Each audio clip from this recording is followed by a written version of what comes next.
할렐루야. 그의 성소에서 하나님을 찬양하며 그의 권능의 궁창에서 그를 찬양할지어다. 호흡이 있는 자마다 여호와를 찬양할지어다. 하나님은 영이시니 예배하는 자가 영과 진리로 예배할지니라. 아멘.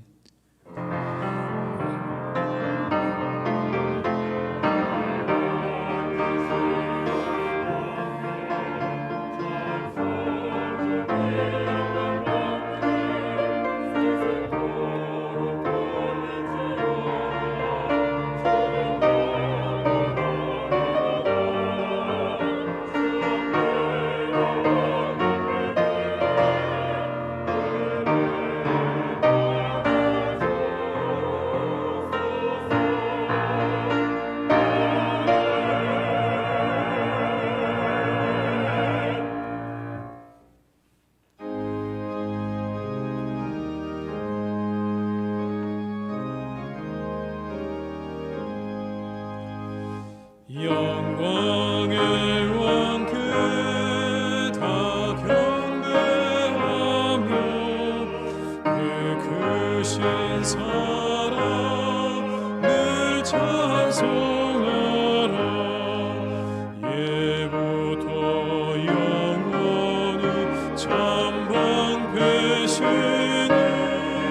그 영광의 조를 다 찬송하라. 능력과 은혜 다 찬송하라. 그 옷은 햇빛 그 집은 공창 그 노래 소리로 주도하시고 폭풍의 날개로 달려가신다.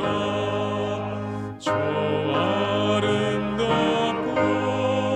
놀라운 일이 가득한 이 땅 다 주의 조화 그 힘찬 명령에 더 잡히나니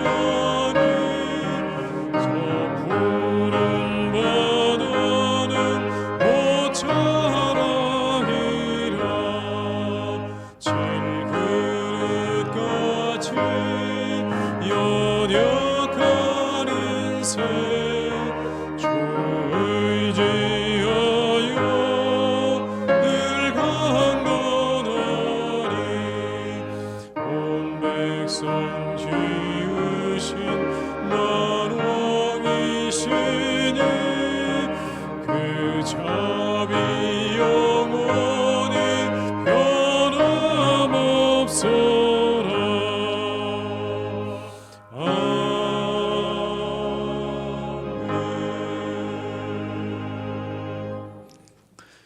교동문은 5번입니다. 교동문 5번입니다.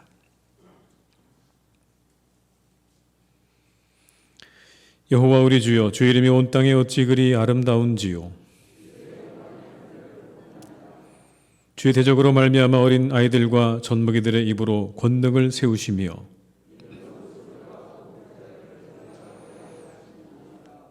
주의 손가락으로 만드신 주의 하늘과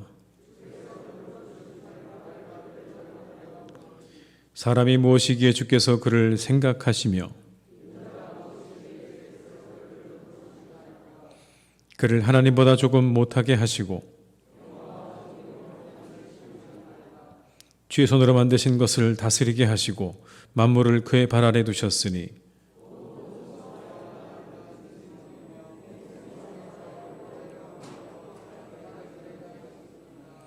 여호와 우리 주여, 주의 이름이 온 땅에 어찌 그리 아름다운지요. 아멘. 이 시간 참회 기도를 함께 드리시겠습니다.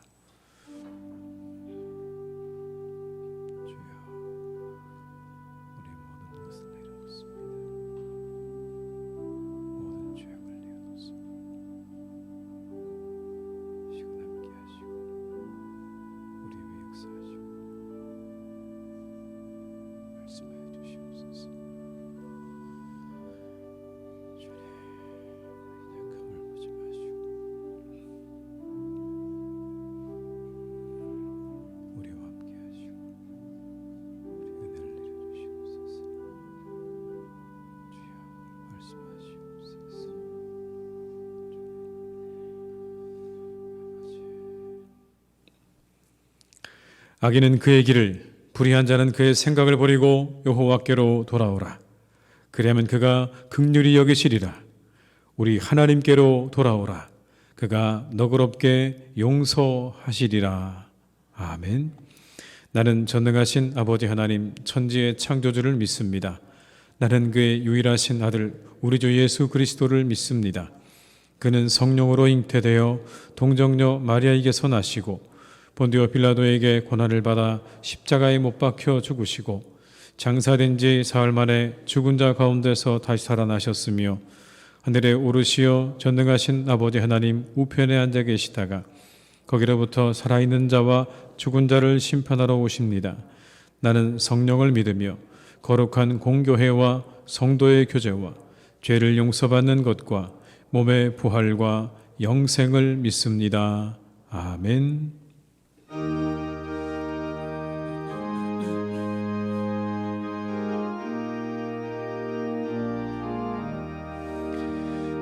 예수가 함께 계시니 시험이 오나 겁없네. 기쁨의 근원 되시는 예수를 위해 섭시다. 날마다 주를 섬기며 언제나 주를 기리고 그 사랑 안에 살면서 딴 길로 가지 맙시다.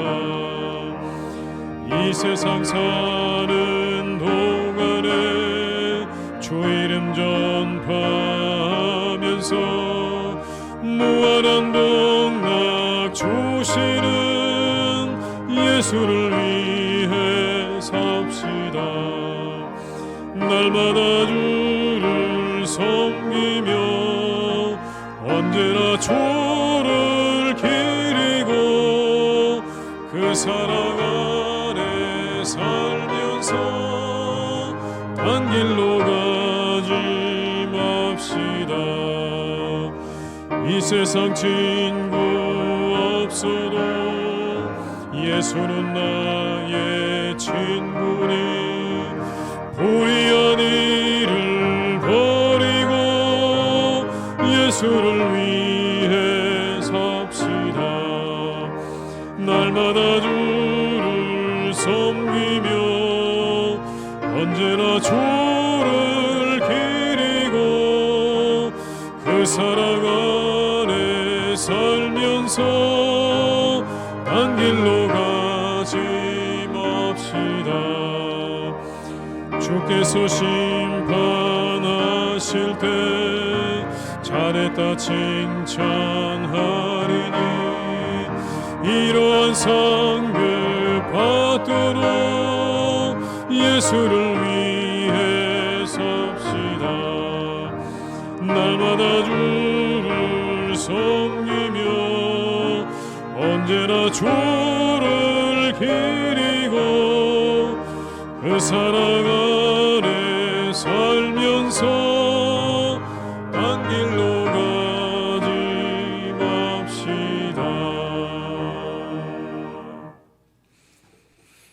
오늘 거룩한 날 우리에게 주신 하나님의 말씀은 룻기 4장 14절로 17절의 말씀입니다. 구약 성경 408면에 기록되어 있는 룻기 4장 14절로 17절의 말씀입니다.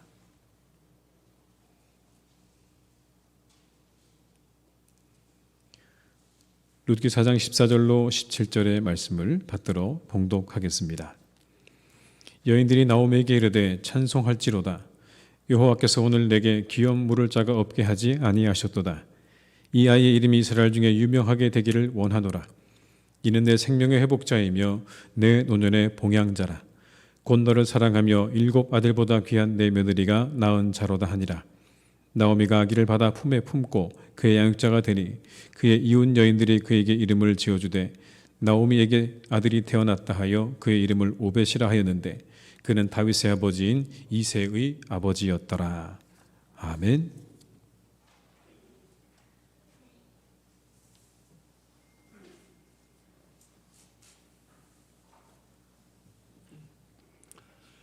천지 만물을 창조하시고 섭리하시는 하나님 아버지, 새해가 시작되는가 했더니 벌써 9일이 되었습니다. 그토록 힘들고 어려웠던 2021년을 무사히 보내게 하시고 희망찬 새해를 허락하여 주신 것 진실로 감사를 드리옵나이다. 지난해에는 코로나19로 변이 바이러스로 인하여 정상적인 생활을 하지 못하고 믿음 생활도 제대로 하지 못하였습니다. 금년에는 이러한 질병들을 주님께서 종식시켜 주셔서 새 힘을 얻고 강인하게 다시 시작하게 하여 주시옵소서. 또 주님과 동행하여서 성도들의 가정에는 평안을 주시고 직장과 사업체가 번창하며 우리 희성교회는 종전과 같이 모든 것이 회복되어서 날로 부흥하게 하여 주시옵소서. 특별히 간구하옵기는 금년에는 기도에 힘쓰는 한 해가 되기를 원하옵나이다. 선지자 사무엘은 기도를 쉬는 죄를 범하지 말라고 하였사오니 엘레미야처럼 눈물로 기도하게 하여 주시옵소서. 기도를 할 때에 너는 내게 부르짖으라. 내가 네게 응답하겠고 내가 알지 못하는 크고 은밀한 일을 네게 보이리라고 하신 말씀을 온 성도들이 듣게 하시옵소서.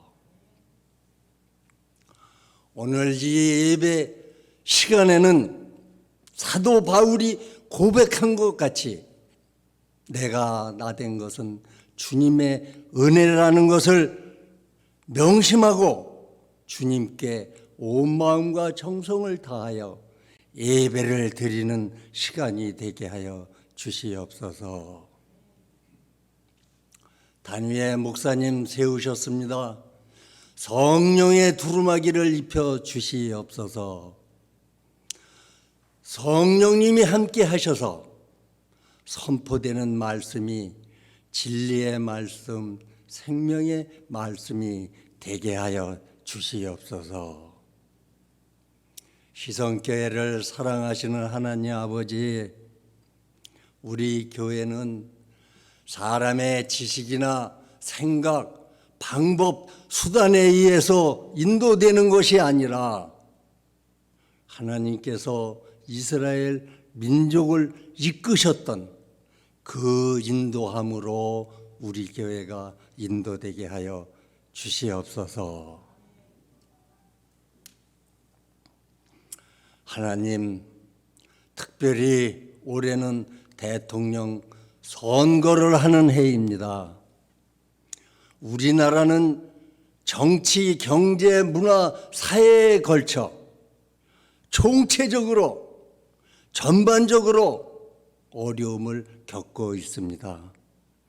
이 어려움을 해결할 수 있는 대통령, 또 1960년대부터 우리 온 국민이 허리띠를 동여매고 열심히 일하여서 선진국의 대열의 문턱에 섰습니다.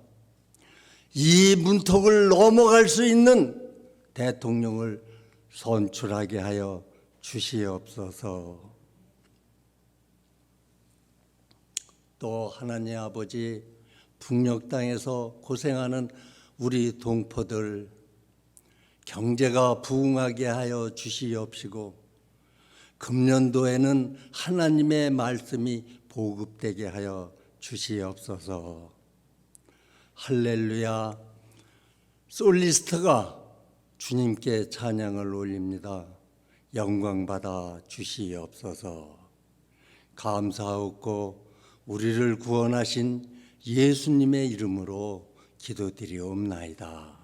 아멘.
아멘. 찬송가 50장 1절과 2절을 부르시면서 준비하신 예물을 드리시겠습니다.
좋게 드리네 좋게 드리네 사랑하는 구주 앞에 모두 드리네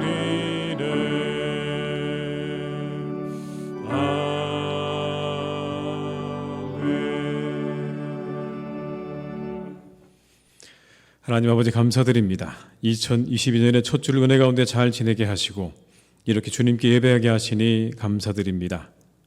이 시간 우리에게 주신 은혜에 감사하여 예물을 드립니다. 11조로 감사 헌금으로 선교를 위해 이웃을 위해 그리고 주일 헌금으로 드립니다. 믿음으로 드리는 이 예물을 기쁘게 받아주시고 바친 손길들 위에 하늘의 은혜와 축복을 내려 주시옵소서. 성도들의 삶의 날마다 감사가 넘치도록 은혜 내려주시기를 원합니다. 하나님 아버지, 때 더욱 우리 성도님들의 일이 끊어지지 않게 하시고 언제나 하나님의 보호하심 속에 강건케 하시며 평안과 기쁨이 충만한 삶이 이어지게 하여 주시옵소서. 하나님이 예물이 하나님 나라 확장과 구원의 복된 소식을 전하는 일에 귀하게 사용되기를 기도합니다. 이 예물이 쓰여지는 곳에 위로와 회복이 일어나게 하시옵소서. 하나님 아버지, 간절히 기도합니다. 코로나19가 속히 사라지기를 기도합니다. 우리 모두를 긍휼히 여겨 주시옵소서. 이제 이 모든 것들이 속히 끝나 우리가 마음껏 살아갈 수 있기를 간구합니다. 마음껏 만나고 마음껏 누리고 마음껏 예배할 수 있게 하여 주시옵소서. 오늘도 주의 전을 사모하나 이곳에 나오지 못한 성도들을 기억하시고 어느 곳에 있든지 동일한 은혜로 함께해 주시기를 간절히 원하옵고 우리 환우들에게 치유의 은총을 베풀어 주시옵소서. 우리에게 은혜를 베푸시는 예수님의 이름으로 기도드립니다. 아멘.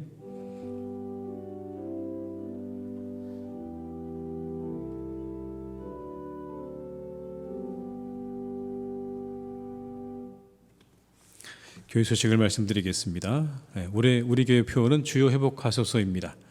하나님이 회복하시는 한 해가 되도록 많이 기도해 주시기를 부탁드립니다. 사회적 거리두기 단계가 완화될 때까지 1월에 예정된 목회 일정, 성찬식과 특별 새벽 기도회와 재직 세미나는 연기하도록 그렇게 하겠습니다. 1월 16일 오후 찬양 예배 후에 본당에서 기관장 상견례가 있겠습니다. 대상은 당회원과 재직회 부차장, 남녀선교회 임원, 교회학교 부장단, 찬양대, 찬양팀 임원, 그리고 기타 특별부서 임원이 되겠습니다. 2022년부터 수예배가 오전 11시 30분에 있습니다. 우리 성도님들의 많은 참여와 함께 주변 직장인들에게도 광고와 격려를 부탁드립니다. 코로나19로 어려워진 이웃 상권을 돕고자 합니다. 지역사회 섬기는 마음으로 잘 참여해 주시기를 바라고요. 기부금 영수증이 필요하신 분들은 사무실에 신청하시기 바랍니다. 서울선호 2022년 구역지도자 세미나가 1월 10일 월요일 9시 반부터 12시까지 실시간 영상으로 염천교회에서 진행이 됩니다. 우리 구역지도자께서는 꼭 참여해 주시기를 부탁드립니다. 오늘 강대산 꽃꽂이는 박동진 집사님, 이정은 집사님 가정에서 어머니 마연숙 권사님의 생신을 맞아서 헌납해 주셨습니다. 감사드립니다. 입원하신 분과 환우를 위해서 계속해서 기도해 주시길 바라고요. 나머지 광고 소식은 참고해 주시기를, 주보를 참고해 주시기를 바랍니다. 이상 교회 소식을 마치겠습니다.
아멘. 은혜로운 찬양 감사드립니다.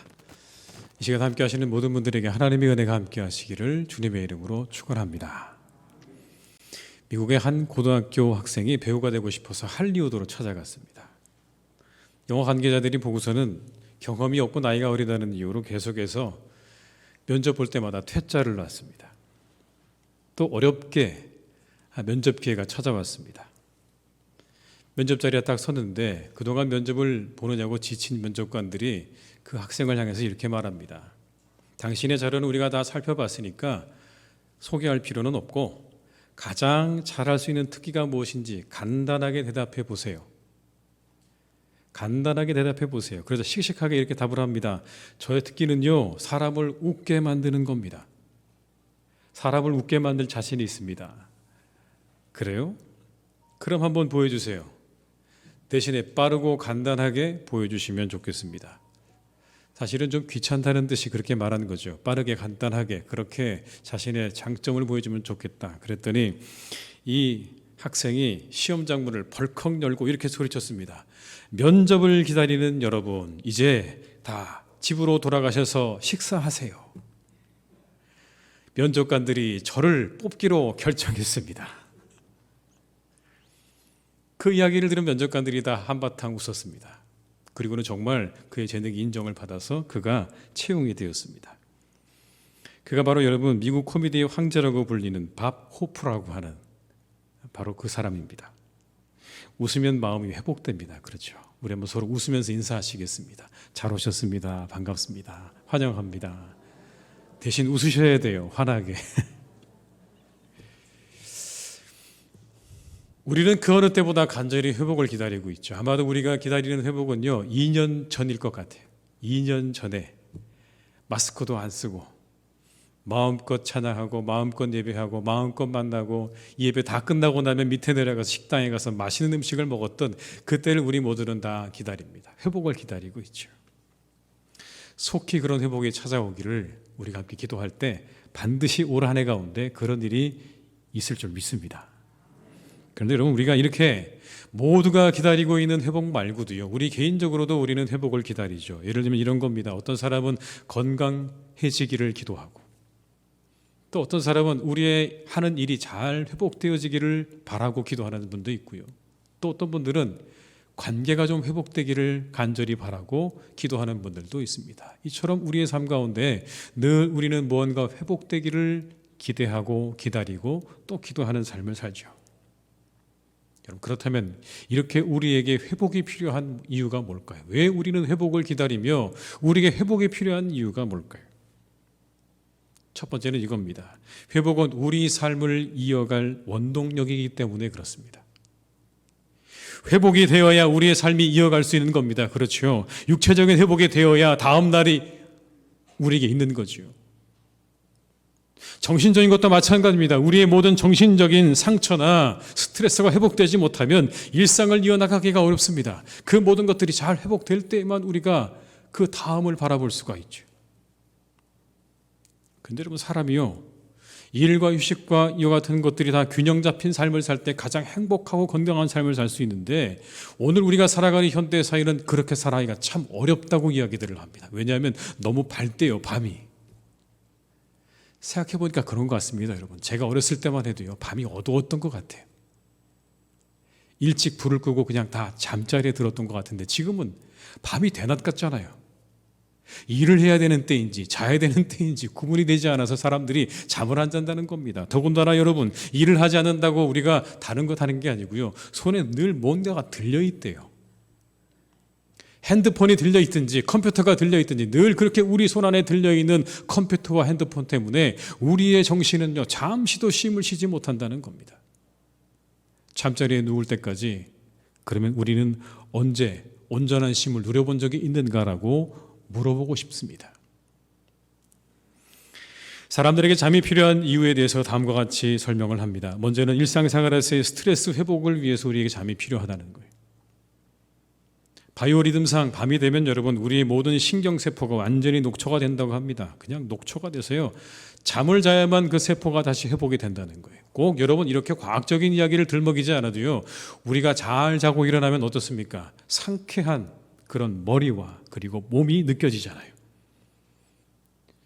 그 전날 우리가 받았던 모든 스트레스로부터 우리가 깨끗해진 것들을 경험하게 됩니다. 새 힘을 얻고 회복된 것을 경험하죠. 그래서 잠을 자야 된다는 거예요. 또 잠을 자게 되면 우리 에너지가 비축된다고 하죠. 여러분 잠을 잘 때 사람들은 평상시보다 온도가 좀 떨어져 있습니다. 체온이 좀 떨어져 있대요. 그만큼 에너지 소모가 덜 되기 때문에 우리의 에너지가 비축되는 시간이다라는 겁니다. 내일을 위해서 우리의 에너지를 비축하는 거죠.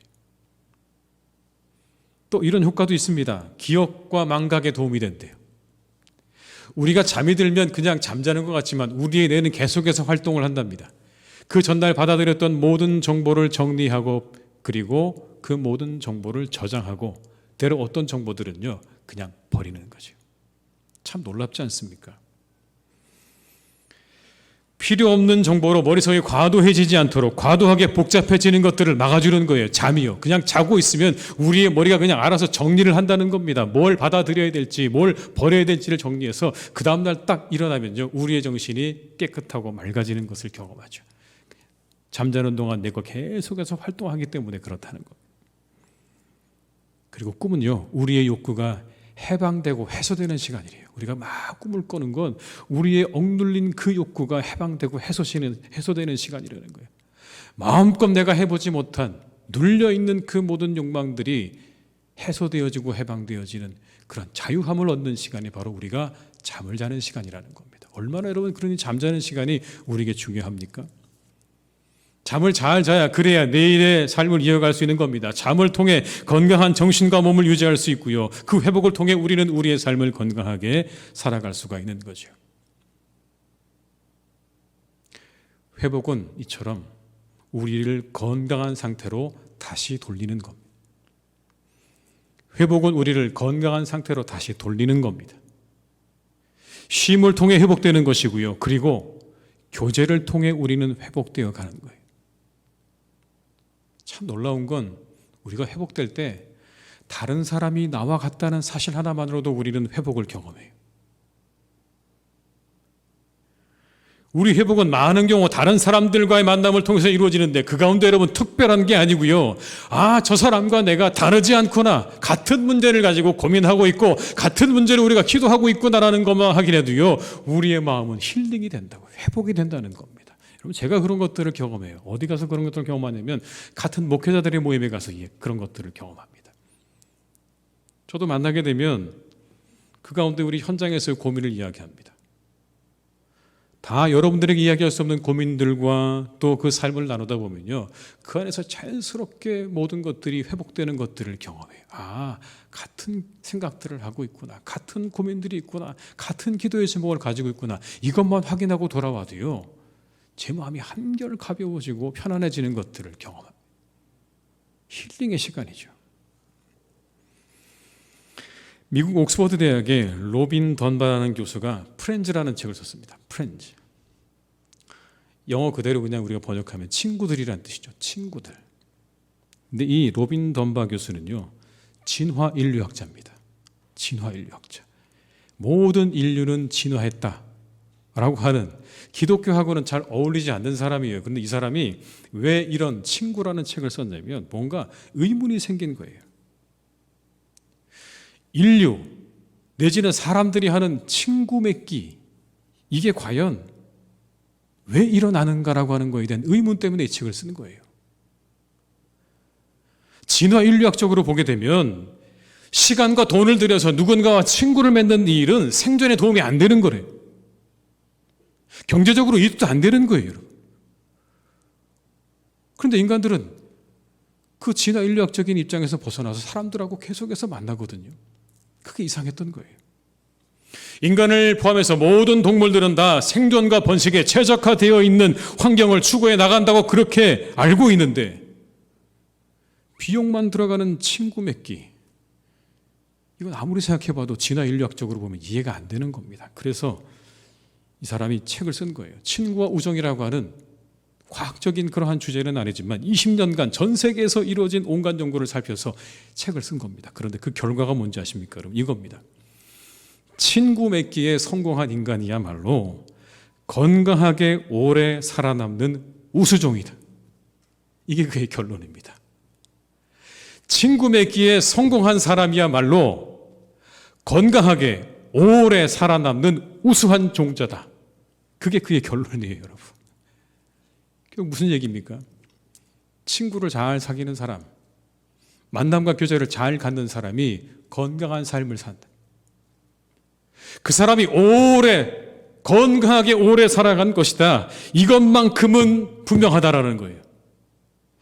아무리 생각해도 진화 인류학적으로 다른 건 이해가 안 되는데 이것만큼은 맞다는 겁니다. 그게 결론이에요. 그리고는 그는 이렇게 이야기합니다. 고독감이 주는 위험성을 주목하면서 충분한 시간과 노력을 들이고 마음을 다하는 관계만이 인간으로 하여금 우정을 느끼게 하고 그것만이 고독감을 덜어준다. 충분한 시간과 노력을 들인 그 관계만이 사람으로 하여금 우정을 느끼게 한다는 거예요. 우리가 살아가는 이 시대 여러분 얼마나 아주 우리의 관계가 표면적입니까? 그냥 인터넷상에서 핸드폰상에서 우리가 그렇게 하잖아요. 근데 그게 아니라 이 사람의 결과에 의하면 시간과 노력과 비용을 들인 그 관계만이 진정한 우정이고 그것만이 우리의 고독감을 덜어줄 수 있다는 거예요. 여러분, 이 이야기를 우리가 듣다 보면 심지어 진화 인류학자마저도 우리의 만남이 참 중요하다는 것을 그렇게 연구 결과로 내놓고 있다는 거죠. 성경은 여러분 근데 우리에게 말씀하고 있어요. 룻의 이야기이긴 하지만 여러분, 이 이야기는 엄밀히 따져보면 룻과 나오미의 이야기입니다. 룻과 그의 시어머니 나오미의 이야기, 회복의 이야기예요. 어떻게 그 두 사람의 삶이 회복되어져 가는가, 그 과정에 두 사람의 만남이 있다는 것을 우리는 주목해야 되는 겁니다. 이 두 사람의 만남을 통해서 두 사람은요, 자신들의 그 망가져버린 삶을 조금씩 회복해 나가는 겁니다. 이들의 회복 가운데 만남이 있었다는 걸 우리가 확인할 수 있는 거죠. 이처럼 여러분, 우리는 회복의 통로를 확보해야 합니다. 건강한 삶을 이어나갈 수 있는 통로를 확보하셔야 돼요. 올바른 쉼과 교제가 있는 회복의 통로를 확보하셔서 우리의 삶이 늘 건강하게 그리고 힘차게 내일을 맞이할 수 있는 복된 삶이 되시기를 주님의 이름으로 축복합니다. 잘 쉬셔야 되고요. 그리고 잘 만나셔야 됩니다. 여러분, 두 번째로 회복이 필요한 것은 우리 인생이 수고하고 무겁기 때문에 그래요. 어떠세요? 공감하시죠? 우리 인생이 참 수고스럽고 그리고 무겁잖아요. 때로는요. 오늘 룻기에 나오는 룻과 나오미의 이야기는 참 기막힌 이야기입니다. 왜냐하면 흉년에 들어서 나오미가 남편과 두 아들을 데리고 모압 땅으로 갔어요. 언제 갔는지 정확히 나와 있지는 않지만 그렇게 내려가서 그 두 사람 그리고 그 아들들 거기서 터를 잡고 살았습니다. 그리고 그 아들들은 거기서 결혼을 했어요. 근데 어떻습니까, 여러분? 그 땅에서 나오미는 자신의 남편을 잃었습니다. 그리고 자신의 두 아들을 잃었습니다. 룻은 자신의 남편을 잃었죠. 남자들이 다 사라져버렸어요. 남편도 아들도 다 잃어버렸습니다. 이제 나오미는 두 며느리와 남겨졌어요. 그 두 며느리에게 말합니다. 이제 집으로 돌아가라. 내 남편들도 이제 없으니 내 집으로 돌아가라. 나는 내 집으로 돌아가겠다. 그러자 룻이 말하죠. 아니 어머니, 저는 어머니 따라가겠습니다라고 말하고 그 어머니를 따라서 고향으로 돌아온 이야기가 바로 이 룻기입니다. 이게 배경이에요. 남편을 잃어버린 두 과부의 여러분 삶이 얼마나 힘들었을까요? 상상을 해보면 우리가 충분히 추측할 수 있지 않겠습니까, 여러분? 남편이 없는 두 과부가 고향으로 돌아와서 다시 새로운 터전을 잡고 살아가는 이 이야기는요, 그냥 그 이야기만으로 우리에게 충분히 얼마나 그 삶이 어려웠을지를 짐작하게 하죠. 그대로 이 이야기가 남의 이야기입니까? 남 이야기처럼 들리지 않죠, 여러분. 우리 이야기, 우리 안에 있는 이야기들하는 거예요. 충분히 가능한 이야기고요. 아니, 우리는 어떻게 보면 이거보다 더 드라마틱한 이야기들이 얼마든지 우리의 삶 가운데 여러분 있습니다. 신방하다 보면 그렇습니다. 제가 신방을 하고 있는 건지 아니면 드라마를 듣고 있는 건지 보고 있는 건지 모를 정도로 정말 극적인 삶을 살았던 분들이 너무 많으세요, 여러분. 각자 여러분의 삶이 다 드라마예요. 그걸 드라마로 만든다고 해도 충분히 가능할 것 같아요. 그런데 부요함이나 명예나 권력 같은 거예요, 그것도 아무 상관없어요, 여러분. 겉으로 그렇게 보여도요, 안에 들어가다 보면요, 같은 고민, 같은 이야기, 같은 고난, 어려움 다 있습니다, 여러분. 다시 본문으로 돌아와서 이 나오미의 관점에서 보면 삶이 무거워졌어요. 막막하죠. 남편 없는 여인들의 삶이란 고생입니다. 그런데 이 여인의 삶에 회복이 찾아와요. 룻이라는 이방인 며느리를 통해 회복이 찾아옵니다. 남편과 아들들을 잃고 이제 홀로 돌아가야 하는 이 귀한 길, 참으로 무거웠어요. 근데 그 길에 동행자가 생겼죠. 혼자 돌아갈 줄 알았어요. 그런데 그 며느리가 뭐라고 말하냐면 이렇게 말합니다. 어머니 가시는 곳에 나도 가고, 어머니 머무는 곳에 나도 머물고, 어머니의 백성이 내 백성이 되고 어머니의 하나님이 내 하나님이 될 것입니다 라고 이야기하면서 저는 어머니하고 같이 돌아갈 겁니다 라고 그 어머니의 동행자가 되어 주었어요. 여러분, 얼마나 큰 위로가 되었을까요? 이제 온 세상 가운데 나밖에 남지 않았구나라고 그렇게 생각했는데 이방의 며느리가 함께 하겠다고 이야기해 준 여러분, 얼마나 그게 큰 위로가 되었겠습니까?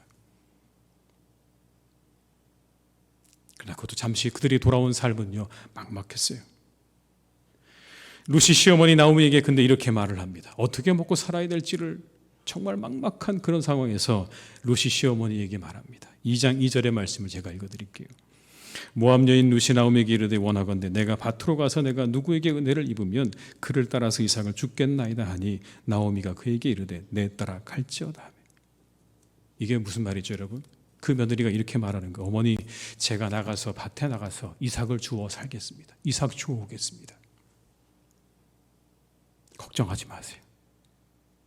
어떻게 먹을지 걱정하지 마세요. 제가 밭에 나가서 이삭을 주워 오겠습니다. 여러분 얼마나 어려운 삶입니까? 날미 추수한 밭에 가서 이삭을 주어 생계를 유지한다는 것, 낯선 땅 시어머니를 쫓아와서 이삭을 줍는 삶, 그리고 며느리가 그 주워온 이삭으로 그렇게 연명하는 삶이 여러분 얼마나 고생스러웠을까요? 그럼에도 불구하고 이삭이라도 주워 살 길을 찾겠다고 말해주는 룻이 있어 나오미는 여러분 행복했을 것 같아요. 이삭을 주어서라도 나를 먹이겠다고 말하는 그 며느리가 있어요 여러분. 이 나오미는 회복되지 않았을까요? 그래서 갑자기 이런 생각이 들더라고요. 아들을 잃었는데 그보다 더한 며느리를 얻었다. 아들은 잃었는데 그보다 더 좋은 며느리를 얻은 것 같다. 여러분 이게 회복 아닙니까? 더 나은 것을 얻는 거예요. 결국 룻은 보아스를 만나고 이 보아스의 아내가 되어서 아들을 낳게 됩니다. 끊어져 버린 대를 이을 수 있었어요. 17절의 말씀을 제가 읽어드릴게요. 그의 이웃 여인들이 그에게 이름을 지어 주되 나오미에게 아들이 태어났다 하여 그 이름을 오벳이라 하였는데 그는 다윗의 아버지인 이새의 아버지였더라. 보아스가 룻을 통해 오벳이라는 아들을 낳았어요. 근데 당대의 법에 따라서 오벳은요 룻의 아들이 아니라 나오미의 아들이 됩니다. 그렇게 나오미는 끊어져 버린 대를 이어갈 수 있었어요. 나오미를 짓누르던 짐이 조금씩 가벼워집니다. 그리고 그 어느 순간 완전한 그런 회복이 이루어졌습니다. 우리는 그 안에서 기쁨과 희망을 발견할 수 있죠. 이제 다 아들들을 잃어버리고 남편을 잃어버리고 이제 며느리 하나를 데리고 돌아온 이 여인의 삶 가운데 하나님께서 하나하나 회복시켜 나가시는 거예요. 외로운 길에 동행자를 주시고 그를 먹일 며느리를 주시고 대를 이을 아들을 주셨다고 말씀하는 겁니다. 회복이죠 여러분. 이게 회복이 우리에 가져다 주는 거예요. 기쁨과 희망입니다. 기쁨과 희망. 수고스럽고 무거운 우리의 삶을 이기고 나아갈 수 있는 능력, 그것이 회복에 있습니다. 그래서 우리에게 회복이 필요한 거예요 여러분. 우리의 삶이 수고와 무거운 짐진 것 같은 인생인데 그 수고하고 무거운 짐진 인생을 살아갈 수 있는 능력, 그 삶을 뚫고 나아갈 수 있는 능력이 어디 있느냐고 묻는다면 회복에 있다라는 거예요. 회복돼야 여러분 그래야 우리가 그 삶을 뚫고 나아가죠. 우리를 짓누르는 그 수고스럽고 무거운 짐을 진 것 같은 인생을 뚫고 나아갈 수 있는 유일한 능력이 회복에 있다.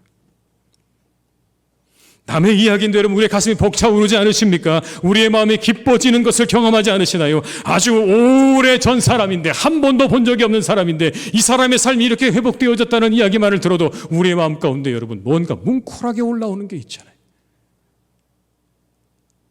기대가 있잖아요. 아, 나도 그렇게 회복되면 좋겠다. 나도 그런 회복을 맛보면 좋겠다. 왜 그렇습니까? 우리의 삶이 수고하고 무거운 짐진과 같은 인생이기 때문에 그 삶 뚫고 나가려면 회복이 필요해서.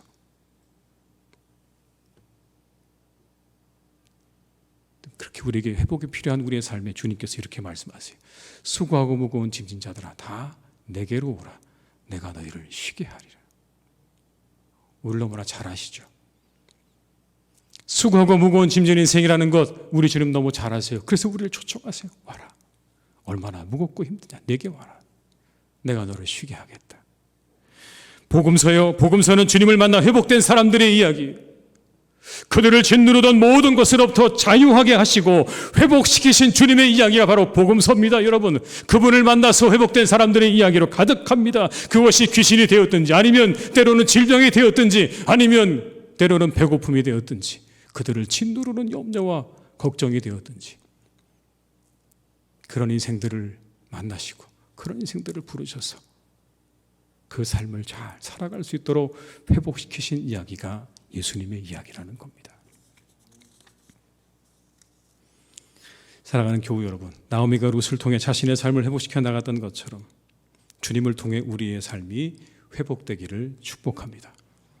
수고하고 무거운 짐진 것 같은 인생을 넉넉히 이기고 살아갈 수 있는 회복이 우리 주님 안에 있습니다. 날마다 그 회복을 경험하시고 그 회복이 여러분의 삶 가운데 일어나는 복된 삶이 되시기를 주님의 이름으로 축복합니다. 마지막으로 여러분, 여기서 이야기가 끝났을까요? 그렇지 않더라고요. 제가 오늘의 이 본문의 말씀 보면서 딱 떠올랐던 게 뭐였냐면 회복이 회복을 부르는구나 였습니다. 회복이 회복을 부르는구나. 본문에서 보아스가 룻을 맞이해서 아이를 낳게 되자 여인들이 노래를 합니다. 이렇게 노래해요. 이는 내 생명의 회복자다. 내 노년의 봉양자다. 그리고 그 다음에 이렇게 기가 막힌 말을 합니다.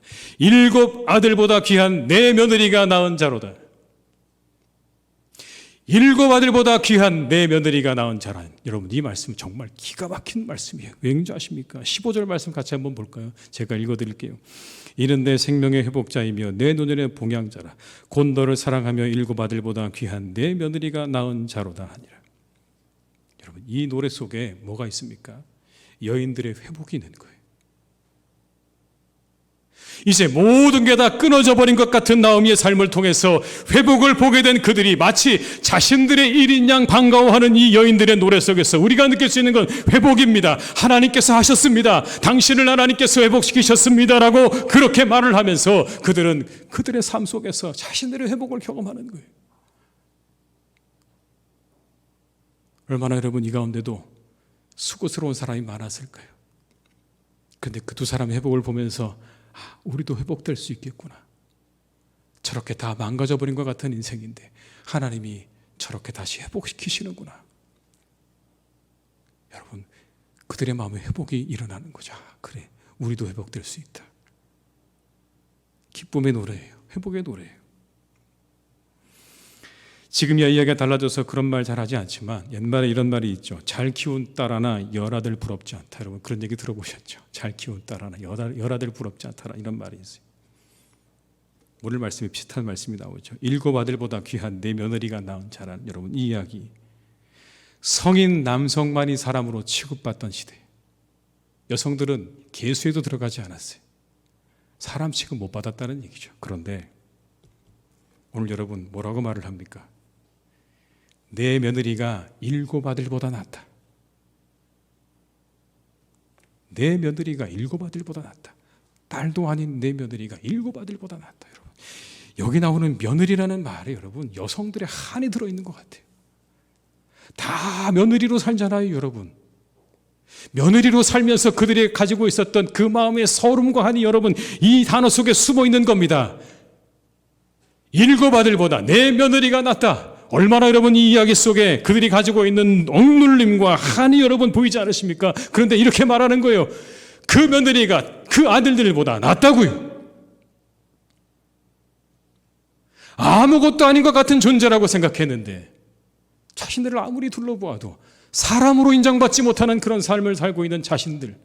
근데 여러분 이 며느리가 얼마나 귀중하고 소중한 일을 감당했습니까? 거기서 찾은 거예요.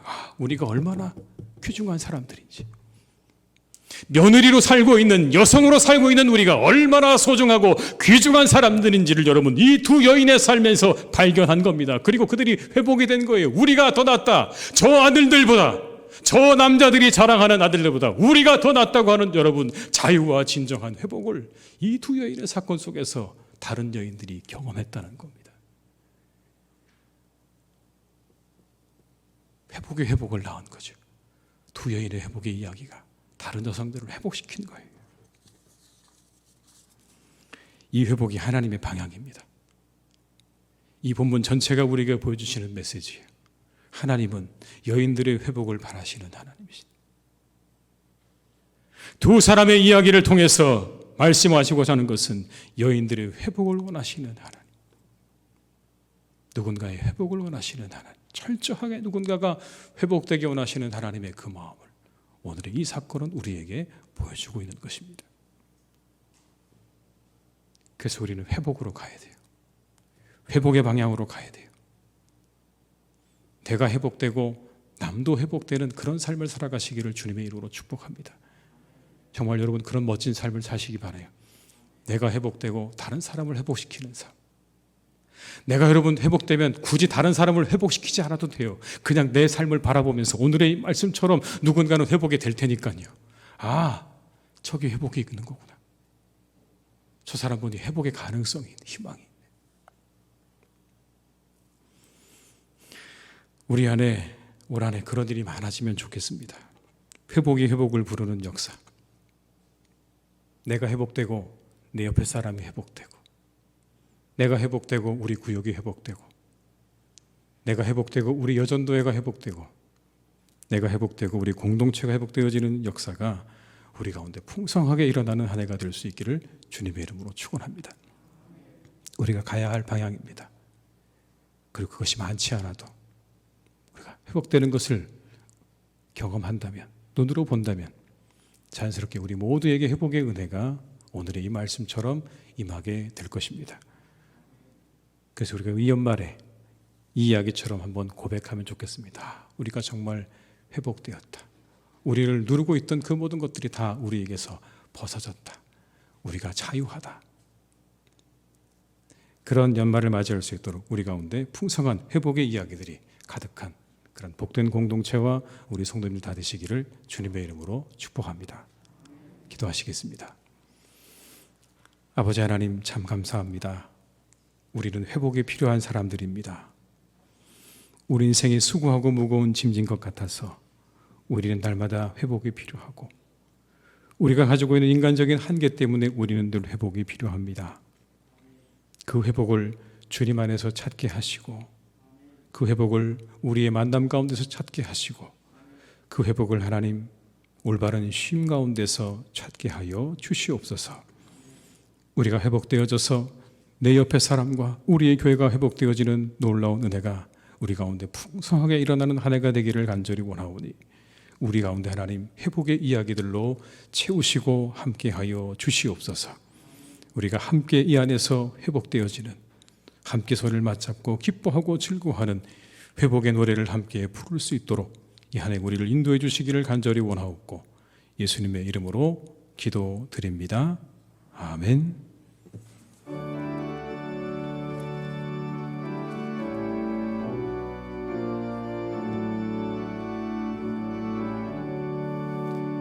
내 모든 시험 무거운 짐을 주 예수 앞에 아뢰이며, 그 짐에 쌓인 날 돌아보사 내 근심 모두 맡으시니, 무거운 짐을 나 홀로 지고 견디다 못해 쓰러질 때 불쌍히 여겨 구원의 주를, 은혜의 주님 오직 예수. 내 모든 괴로움 닥치는 환난 주 예수 앞에 아뢰이며, 주께서 친히 날 구해 주사 넓으신 사랑 베푸시네. 무거운 짐을 나 홀로 지고 견디다 못해 쓰러질 때 불쌍히 여겨 구원의 주, 은혜의 주님 오직 예수. 내 짐이 점점 무거워질 때 주 예수 앞에 아뢰이며, 주께서 친히 날 구해 주사 내 대신 짐을 져주시네. 무거운 짐을 나 홀로 지고 견디다 못해 쓰러질 때 불쌍히 여겨 구원의 주, 은혜의 주님 오직 예수. 시험 무서운 죄를 주 예수 앞에 아뢰이며 예수는 나의 능력이 되사 세상을 이길 힘 주시네.